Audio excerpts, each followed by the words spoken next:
منا إلى أمير المؤمنين في الحديث محمد بن إسماعيل البخاري قال حدثنا عمرو بن علي قال حدثنا أبو عاصم قال حدثنا عثمان بن مسعود قال حدثنا ابن أبي مليكة عن عائشة رضي الله عنها أنها قالت يا رسول الله صلى الله عليه وسلم يرجع أصحابك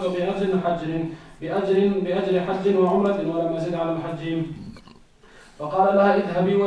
وليردفك عبد الرحمن فأمر عبد الرحمن أن يعمرها من التنعيم فانتظرها رسول الله صلى الله عليه وسلم على مكة حتى جاء. وبه قال حدثني عبد الله قال حدثنا ابن عيينة عن عمرو هو بن دينار عن عمرو بن أوس عن عبد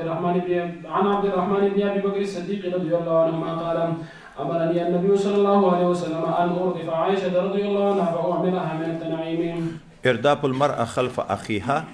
خور د خپل ورور ته شات سپارېدل دا عنوان ذکر کوي بیا حدیث کې د حج واقعه ذکر کوي کتاب الجهاد ده و اشاره ده دې ته چې د حج په سفر کې ښځه خپله مستقل کله په دابت ځان نشي تکیه کولی سره له دې نه چې د حج سفر د امن سفر ده نو ارداب ته ضرورت وي چې په سړي پورې سپاره شي نو د جهاد په سفر کې خو وایي دا تکلیف ډیر ضرورت پیدا کیږي ځکه جهاد کې خو کله د آس ځغلول وي په هغه حال کې خو ښځه ځان نشي تکیه کولی نو وايي مناسبت دا ده او بل دا ده چې د ښځو دپاره دغه حج د جهاد غوندې حیثیت لري دا بل باب د ستیب چې را روان ده که غذای که حج وي ردیف بیا نو ارداب کې دا بل ځای کې حکم عام ده سړی د چا نه دوپشته سپریږي لکه حضرت انس وایي چې زه د ابوطلحه سره دوپشته وم که ښځه د تا سره دوپشته سپریږي خو یوه خبره رشید احمد ګنګوي صاحب باید سړی په نظر کې ولري دا د ښځې د خپلې خور سپریدن شاته نن سبا سکوټر ده ګورئ په دا سکوټر کې هم سره نښتې ناست وي په آس خره کچر نښتې سره ناست وي موټر کې کله څنګ په څنګ نښتې وي دلته خو مخ ته شاته نښتې وي وایي د ضرورت په وخت کې دا روا خو ده خو احتیاط وایي ضرور ده دا شیطان خبیث داسې ځای کې به شهوت درته پیدا کړي چې ځای به د شهوت وي نه محرم به وي دغې وجې نه احتیاط ډېر پکار ده دا چې اوس هلته شا پورې نښتې وي په مابین کې جامه ډبله نه وي د دې مخایاتي د بدن د انسان د وجود سره نښلي ګرمایش راشي کله بې اختیاره شهوت پیدا شي وایي احتیاط به هر حال ضرور ده که خپله خور دې وي هم دغه غم په د خواهې کې ډېر غم ده دغو کې ډېر احتیاط کوئ ځکه شهوت غیر اختیاري ده چې شهوت پیدا شو خو حرمت مساهره راځي خو لمس ورسره ده دلته خو د لمس ده د لمس په حال کې چې شهوت پیدا شو حرمت مساهره ذاتي واجبېږي ټول عمر خپله ښځه بیا په سړي باندې طلاقه کیږي نو وایي د ضرورت په وخت کې د خپلو محارمو دوپشته کول یا په شیړ کې نښتې سره کېنستل روا خو ده خو به هر حال احتیاط پکار ده نو دا به څنګه روا شي چې دا نن سبا زموږ د پښتو سلسله ده ښځه تللې ده د پلار کره میړه نه پسې ورلیږي شرم بولي په دا عرف کې په اکثرو قومونو کې لیوار پسې ورلیږي راولي یې د هغه هم د کې نه په سکوټر هم سپاره کړي ورسره په آس یې سپاره کړي ورسره په موټر کې دې سره نښتي ټول صورتونه د لمس راځي که نه راځي خو د هغه وخت سپارلي خبره ده چا په سکوټر سره سپاره کړي چا په آس سپاره کړي چا په موټر کې په یوه سیټ کې سره ناست وي په روپیو بیا زړه نه کېږي چې 2 نفرو په ځای د 3 نفرو سیټ ونیسي لرې تر کیني یا په مابین کې غوټه موټه کېږدي یا کنکای په مابین کې چې کیني چې لمس را نه شي حتی شپې په لیارې په خلوت صحه راځي په مسافرخانه کې شپې سره کوي ایس به په دغه نه شرمېږئ دغه خبره باید ضروري سړی کې خپل ناموس زه په خپله مخه یوارې د خپل کډه مې بوه چې خپل موټر هم نه و پیغه واقع د سپارلي په موټر کې کوټې ته تلو نو په دا لیارې باندې ما داسې پام به مې الته کوو دا شریعت ډېر حکیم ده څو وارې راویده شوه نو په ما باندې به راپرته وه نو ما ویلې ښه دغه خو دغه د په سترګو مو ولیده دغه حال چې راویده کېږي انسان د بې اختیاره ده سړی ویده کېږي په دې ورڅملي دا ویده کېږي په سړي باندې ورڅملي او وي د یو شواروز مزل وي یا د 8 غنټو د 5 غنټو مزل دی وي د 10 غنټو مزل دی وي او ورسره ناست لیوار وي ډاکټر ته نه خپل نه به په شرمېږي پلار کړی خپل نه به په شرمېږي بیرته چې راولي خپل نه ورته شرمېږي بل ورور پسې لګي خپل نه پسې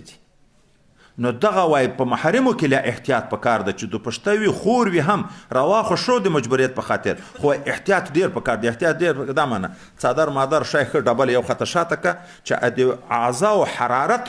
ته ونه رسیږي چې حرارت نه سره ورسیږي وای دا لمس بیا نه بلل کیږي حاجب شو مابین کې او کثیر د نری کمیس ته چې د کمیس باوجود الته د بدن حرارت ګرمایش بدن ته رسیږي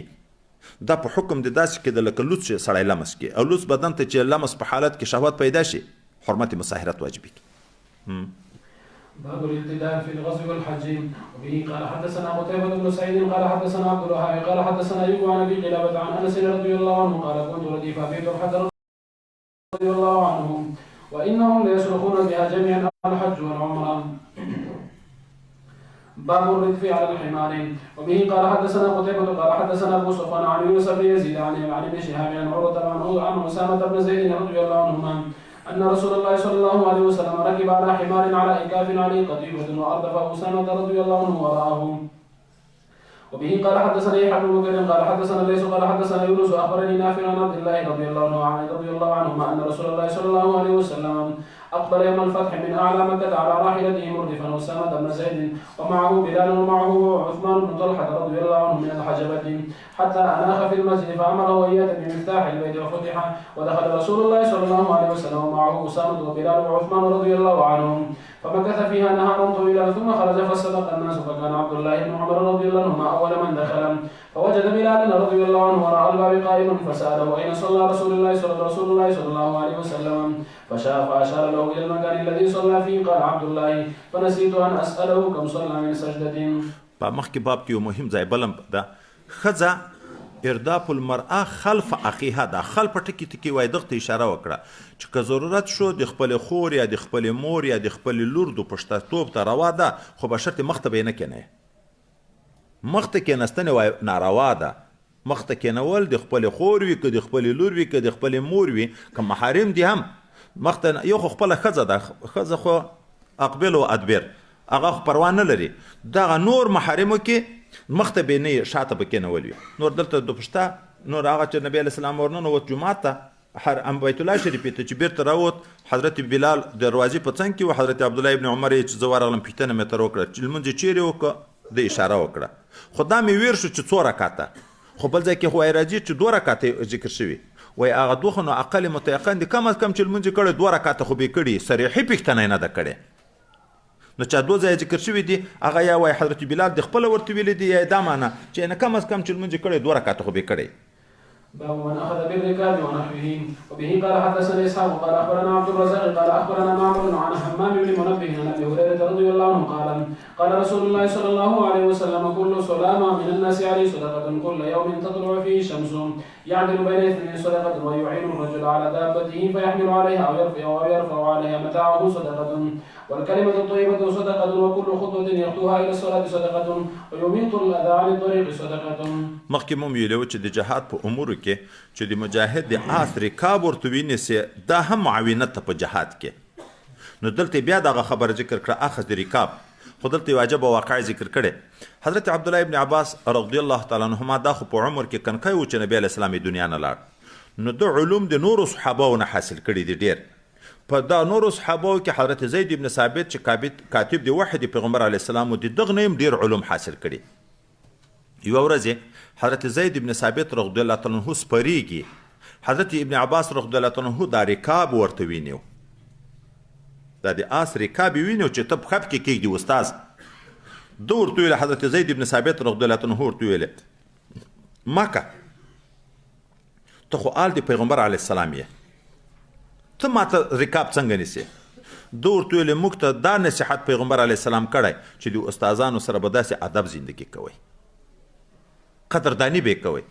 حضرت زید ابن ثابت ورجیک شو د لاس د حضرت ابن عباس وربینی ورکش کو مچ تر واخسته کولیک دورته مکه تخمه یعنی استاد یې ورته مکتب پیغمبر علی السلام دا ویل دي چې د آل رسول الله سره د ادب کوي محبت کوي دواړه صحابه دي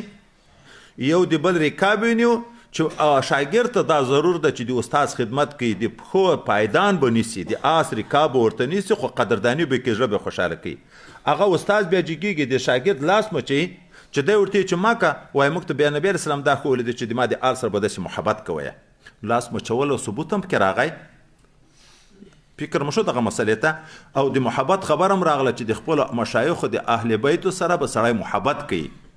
او استادانو او شاګردانو په ادب مابین کې هم خبره راغله نور چې د چا سره د رکاب ویني هم دا لکه صدقه دی چې وکړه د انسان په وجود کې 360 بند دي په هر بند باندې روزانه صدقه ده خو روپۍ نه دی ضرور چې چا څه د معاونت وکړو د آباد دې ورسپور کړو پیټی دې ورکړو چاته د لیار وښوه چاته دې ښه خبر وکړه دا ټول په صدقه کې راځي که نور نه یې چې 2 رکعته لمونځ وکړې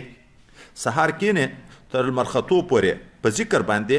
بیا جګ شي 2 رکعته نفل وکړې نو دا د ټول ورځې د دغه اندامو د 360 بندو شکرانه ادا شوه ځکه وایي په لمانځه کې ټول اندامونه خوري حرکت کوي د خدای په دین کې دې استعمال کړه چې اندامونه ټول د خدای په دین کې استعمال شو دی شکرانه شوه باب كراهية السفر بالمصاحف إلى أرض العدو وكذلك يروى عن محمد بن بشر عن عبيد الله عن نافع عن ابن عمر رضي الله عنه عن النبي صلى الله عليه وسلم وتابعه ابن إسحاق عن نافع عن ابن عمر رضي الله عنه عن النبي صلى الله عليه وسلم وقد سافر النبي صلى الله عليه وسلم وأصحابه في أرض العدو وهم يعلمون القرآن وبه قال حدثنا عبد الله بن مسلمة عن مالك عن نافع عن عبد الله بن عمر رضي الله عنهما أن رسول الله صلى الله عليه وسلم نهى أن يسافر بالقرآن إلى أرض العدو. سړی چې د جهاد په سفر ځي د دښمن علاقې ته قرآن عظیم شان د ځانه سره وړی شي که نه نو د علماو 3 قوله دي حضرت امام مالک رحمت الله علیه مطلقا ناجائز ده قرآن عظیم شان به د کافر ملک ته نه در سره وړي مطلقا ناجائز امام صاحب رحمت الله علیه په خپله دی چې وی مطلقا جائز امام شافعي امام احمد او اکثر احناف هغه بیا تفصیل کوي وایي که داسې و چې د مسلمانانو پوج ډیر و غټ و هلته د مسلمانانو غلبت تقریبا یقیني وه د دښمن نه د قرآن عظیم شان د بې حرمتۍ احتمال نه و په داسې سفر کې در سره وړی شي خو که داسې و چې دا کنکای چورکي عملیات دي یو څو کسان دي چې د دښمن علاقې ته په یو پوسته باندې حمله کوي دلته غالبا محکومیت دغو خلکو راځي نو خدای نه خسته که قرآن عظیم شان د ځان سره وړي او هلته کافر په غالب شي موږ تاسې اعوذ بالله خدای مو دې وساتي دا موجوده کافران ونه لده چې قرآن عظیم شان کې وخته قرآن عظیم شانونه یې په بیت الخلاو کې ټوټې پرېکړه واچول نو د قرآن بې حرمتي خو به نه کې نو اکثره علما وایي دا متاخرین په دغه جانب باندې دي چې هلته به ګورې که مسلمانان ډېر وو د قرآن د بې حرمتي خطر نه و بیا د ځانه سره وړی شي او که داسې و چې مسلمانان کم و یو چورکي عملیاتو د قرآن د بې حرمتۍ خطرات ډېر و هلته بیا وړل چې دا ممنوع دی ځکه دواړه قسمه روایت هلته منع راځي چې نبي علیه السلام منع کړې ده هلته بیا وایي چې نبي علیه السلام و صحابه به په ارض عدو کې تله وهم یعلمون القرآن ټول حافظان و چې قرآن تعلیم سره کوو نو خو قرآن عادي و ورسره هلته هغه امام صاحب ظاهره چې مطلقا دی وی جایز ده کفارو ته دعوت ولېږي په دعوتنامه کې خط کې آیات مکمل 1 یا 2 آیاتونه ورته لیکلی شي که نه شي لیکلی خو د قرآن د 1 آیاتو د ټول قرآن عظیم شان څه فرق ده ټول حکم یو ده باب التكبير عند الحرب وبه قال حدثنا عبد الله بن محمد قال حدثنا سفيان عن ايوب عن محمد عن انس رضي الله عنه قال صبح النبي صلى الله عليه وسلم خيبر وقد خرجوا بالمساح على اعناقهم فلما راوا قالوا هذا محمد والخميس محمد صلى الله عليه وسلم والخميس فرجعوا الى الحصن فرفع النبي صلى الله عليه وسلم يديه وقال الله اكبر خربت خيبر انا اذا نزلنا بساحه قوم فساء صباح المنذرين وأصبنا حمرا فطبخناها فنادى منادي النبي صلى الله عليه وسلم إن الله ورسوله ينهاكم عن لحوم الحمر فأكفئت القدور بما فيها تابعه علي عن سفيان رفع النبي صلى الله عليه وسلم يديه. د جهاد په سفر کې د جنگ په حال کې تکبیر ویل څرنګه دي عنوان ذکر کو مطلقاً حکم ته اشاره کې اختلاف ده کې څوک چې تکبیرونه ویل الته جائز دي څوک چې ناجائز دي خو وای د دښمن د علاقې نه ایبان دی چې ورځي لکه دا 2 باب سره روان ده هلته په زوره تکبیرونه تاوان ده ولې دښمن په ځان خبره یې ورسېدل اعلانه ناره تکبیر الله اکبر هغه هر څه در باندې خبر شو مخکې کمین درته وینو د ټولو کار وکړي هلته منع ده او یو عین د جنگ حال ده د جنگ په حال کې تکبیر د خدای نصرت ته ذکر ده دا روا ده. او دا بل باب ورسره ملګری کو جهر مفرط به نه وي په ډېره جنگ په حال کې په ډېره په زوره نارې به نه وي. ولې وای په ډېره په زوره نارې ویل د انسان قوت ضعیفه کوي اعصابو باندې بوج راولي. ما خپل لیدلی دي چې زه اوس دا سبق کله په زور ویم اول مې پام نه وي وروسته مې بیا اندامونه کار پرېږدي. نو جهاد کې قوت ته ضرورت ده. هلته په زوره نارې ویل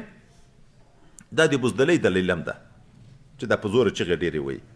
او دا وایي حواس هم خرابوي وجود هم خرابوي. او سوکه شته حضرت علي کرم الله وجهه یغه عادت دا و چې وار به په کافر کوو تکبیر به ویلې. جنگ جمل په واقعه کې 450 تکبیرونه ویلې نو 450 واره توره استعمال کړي. نو تکبیر عند الحرب او څوک وي چې دا وروسته باب چې دا جهر نه منع ده جهر نه منع شانوشه کشمیري چې بي په نورو ځای کې ده جهاد کې نه په جهاد کې که په زور نه رای تکبیر دی واری وکړه د کوپارو باندې روب راځي خو په نور اوقاتو کې نه. نور دا د چې جهر ذکر د یغه نه وای ممانعت نشته هغه خو مولانا عبدالحی سبات د روایت په ثبوت کې نقل کړی دي. او جهر په ذکر کې به د جهاد په مخ کې نه په نور حالاتو کې روا خدا خو مشروط ده چې چاته به ضرر نه یبکی. جهر به مفرط نه وي ضرر بني که څوک ویده ده څوک په لمانځه ده څوک په تلاوت او په مطالعه ده ته ذکر په زوره کوي یغه ته تاوان ده بیا د خارج د وجه نه ممانعت شته پکې. باب ما يكره من رفع الصوت في التكبير وبه قال حدثنا محمد بن يوسف قال حدثنا سفيان عن عاصم عن ابي عثمان عن ابي موسى الاشعري رضي الله عنه قال كنا مع رسول الله صلى الله عليه وسلم فكنا اذا اشرفنا على واد هللنا وكبرنا اذ ارتفعت اصواتنا فقال النبي صلى الله عليه وسلم يا ايها الناس اربعوا على انفسكم فانكم لا تدعون اصم ولا غائبا انه معكم انه سميع قريب. دا اربعو کې وای اشاره ده دې ته چې دا جهر مفرط و ډیر په زور نارې مو وای په ځان شفقت وکي په ځان شفقت درس الته د چې ځان ته تکلیف یې پکې دا په زور نه چې دایمو بلوچستان ته لاړ شو د جمعیت جلوس راوتلې خلیه ته لاس ونیسي ناره تکبیر چې څومره واسي بیا خام ته چې رالستونې د ټولو لوېدلې د مطالعه نشته سر خراب ده او هغه نشته داسې مه کوه په ځان شفقت وکړئ داسې ذات خو نه بولئ چې هغه لرې ده یا کوڼ ده الله تعالی خو در سره نږدې ده د علم په لحاظ باندې اورېدونکی ده چې په زړه کې د وسواس در تیر شي الله تعالی د زړه خبرې هم اوري نو د خولې خو خود اوري. باب التسبيح إذا هبط واديا وبه قال حدثنا محمد بن يوسف قال حدثنا سفيان عن حسين بن عبد الرحمن عن سالم بن أبي الجعد عن جابر بن عبد الله رضي الله عنهما قال كنا إذا صعدنا كبرنا وإذا نزلنا سبحنا. باب التكبير إذا قال شرفا وبه قال حدثنا محمد بن بشار قال حدثنا ابن أبي عدي عن شعبة عن حسين بن عبد الرحمن عن سالم عن جابر بن عبد الله رضي الله عنهما قال كنا إذا صعدنا كبرنا وإذا تصوبنا سبحنا. وبه قال حدثنا عبد الله بن يوسف قال حدثني عبد العزيز بن أبي سلمة عن صالح بن كيسان عن سالم بن عبد الله عن عبيد الله عن عبد الله بن عمر رضي الله عنهما قال كان النبي صلى الله عليه وسلم إذا قفل من الحج والعمرة ولا أعلمه إلا قال الغزو يقول كلما أوفى على ثنية أو فدفد كبر ثلاثا ثم قال لا إله إلا الله وحده لا شريك له له الملك وله الحمد وهو على كل شيء قدير آيبون تائبون عابدون ساجدون لربنا حامدون صدق الله وعده ونصر عبده وهزم الأحزاب وحده. قال صالح فقلت له ألم يقل عبد الله إن شاء الله قال لا. د سفر په حال کې هم سړی باید ذکر پرې نږدي د جهاد سفر خو خصوصا ذکر ته ډیر حکم ده خو صحابه او مبارکینو د سفر د حال ذکر تقسیم کړی و چې په کوزه خواته بتله اوس غر د په غر باندې چې کوزیږي سبحان الله به ویلې چې پورته به خطه الله اکبر به ویلې ولې وای مناسبت دا ده لاندې طرف ته چې سړی ځي دا د لاندې توب نقصان سړی ته په ذهن کې راځي دستی به د الله صفای کې رب کریم د هر نقص نه پاک ده پورته طرف ته چې سړی خیږي د دغه شي غړ توب په ذهن کې راځي څومره لوی غر ده څومره لوی غونډۍ ده دستی به د الله لوی ذکر کوي چې هغه تر هر څه لوی ده وای مناسبت په دغه لحاظ باندې ذکر بکې دائما بیا خاص کر د جهاد په صورت کې خو اذكر الله کثیرا حکم ده خو لاندې باندې کې بیا دغه مناسبت چې لاندې کې نقصان وي نو سبحان الله الته ویل پورته چې خېجه سړی ته د شی لوی په ذهن کې راځي د الله اکبر وي.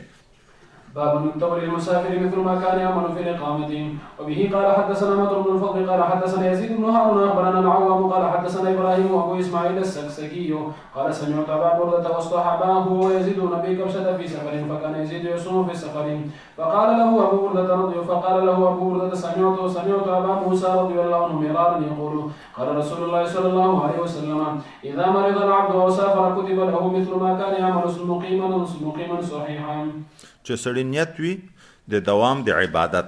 په کور کې د صحت په حال کې چې کوم عبادت کوي بیا چې د مرض د وجې نه تر پاتې شي یا د مسافري د وجې نه تر پاتې شي الله پوره عمل ورته لیکي خو وایي شرط ده چې په خپل کور د صحت په حال کې نیت د دوام وي هلته د نیتو چې د اوابین زه نه پرېږدم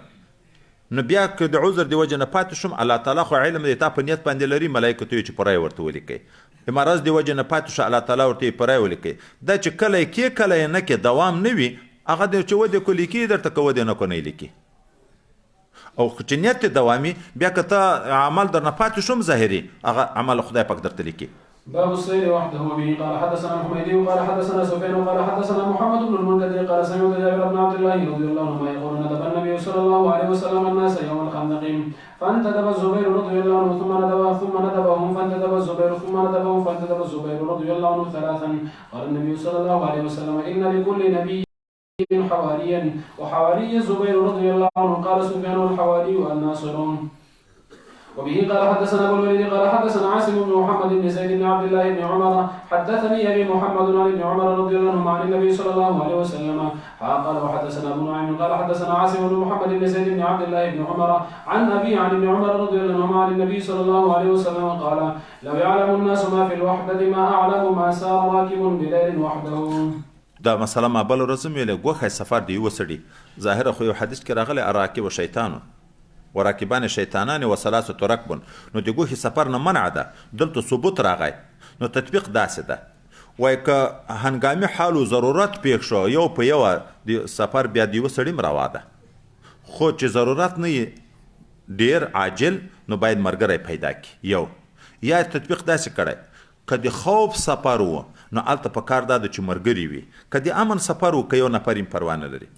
چا تطبیق داسې کړی لنډ و اوږد که اوږد سفر وي چې په مخ کې شپې راځي نو ملګري پیدا کول او که لنډ سفر وي یو سړی چې پروا نه لري یا دا حکم ارشادي ده شفقتي ده څه ګوښی سفر ناروا نه ده خو شفقت نبی کریم صلی الله علیه وسلم کړی ولې وایي د شپې په حال کې مخکې موږ او تاسو یو حدیث ویلی و نبی علیه السلام چې په ماښام کې هلکان د باندې مه پرېږدي ځکه شیاطین پیریانان ګرځي